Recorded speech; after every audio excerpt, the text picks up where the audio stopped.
बांकीपुर का उपचुनाव सिर्फ एक विधानसभा सीट का चुनाव है या फिर बिहार की राजनीति का सबसे बड़ा मुकाबला बनने जा रहा है? क्या बीजेपी अपना मजबूत गढ़ बचा पाएगी या प्रशांत किशोर पहली बार चुनावी मैदान में उतरकर बड़ा उलटफेर करेंगे?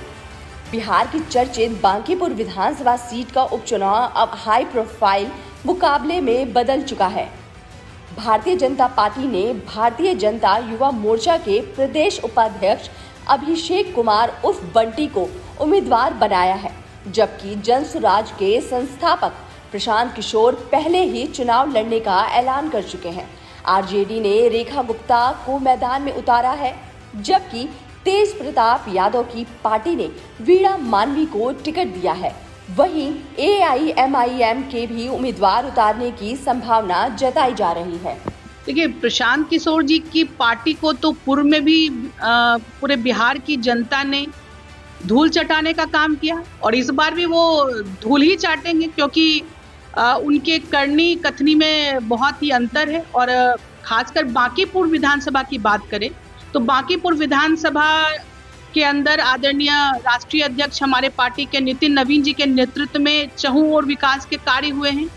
चाहे हम इंफ्रास्ट्रक्चर की बात कर लें या फिर आधुनिक सुविधाओं की बात कर लें, उन्होंने काम करके दिखाया है और बांकीपुर की जनता उनको भी अपना आशीर्वाद देगी वोट बैंक के रूप में, अपने वोट के रूप में। और दूसरी बात कि धन्यवाद भी करना चाहती है या बांकीपुर की जनता भारतीय जनता पार्टी को अपने वोट के रूप में धन्यवाद देना चाहती है, क्योंकि बांकीपुर के लाल को हमारी भारतीय जनता पार्टी ने राष्ट्रीय अध्यक्ष के रूप में उनको उस सर्वोच्च शिखर पर बैठाने का काम किया। नामांकन के दौरान दाखिल हलफनामे में प्रशांत किशोर ने बताया है कि उनके खिलाफ 8 आपराधिक मामले लंबित हैं।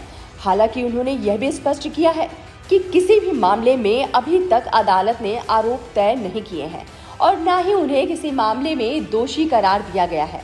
अब बात चुनावी समीकरण की। बांकीपुर लंबे समय से बीजेपी का मजबूत गढ़ रही है। पूर्व विधायक नितिन नवीन लगातार 5 बार यहां से चुनाव जीत चुके हैं। उनके राज्यसभा जाने के बाद यह सीट खाली हुई है। बीजेपी ने इस बार भी कायस्थ समाज से आने वाले युवा चेहरे अभिषेक कुमार पर दांव लगाया है। बीजेपी के पक्ष में मजबूत संगठन, बूथ मैनेजमेंट, केंद्र और राज्य में एनडीए सरकार का समर्थन और वर्षों से बना जनाधार बड़ी ताकत माना जा रहा है। दूसरी ओर प्रशांत किशोर अपनी साफ सार्वजनिक छवि, बदलाव की राजनीति और युवाओं में शहरी मतदाताओं के बीच बढ़ती सक्रियता के दम पर चुनौती पेश कर रहे हैं। जातीय समीकरण भी इस चुनाव में अहम रहेंगे। कायस्थ, भूमियार, ब्राह्मण, वैश्य, यादव, मुस्लिम, दलित और अति पिछड़े मतदाता इस सीट के चुनावी गणित को प्रभावित करते हैं। बीजेपी अपने पारंपरिक वोट बैंक को संभालने की कोशिश में है, जबकि प्रशांत किशोर अलग अलग वर्गों के मतदाताओं को साथ लाने का प्रयास कर रहे हैं। इस चुनाव में विपक्ष का बिखराव भी बड़ा मुद्दा है। आरजेडी, कांग्रेस और यदि AIMIM अलग अलग चुनाव लड़ते हैं तो विपक्ष वोट बढ़ सकते हैं, जिसका फायदा बीजेपी को मिल सकता है।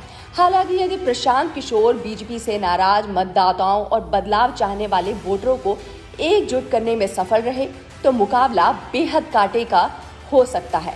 राजनीतिक गलियारों में ये चर्चा भी है कि बीजेपी के कुछ स्थानीय नेताओं को लेकर कार्यकर्ताओं के एक वर्ग में नाराजगी है।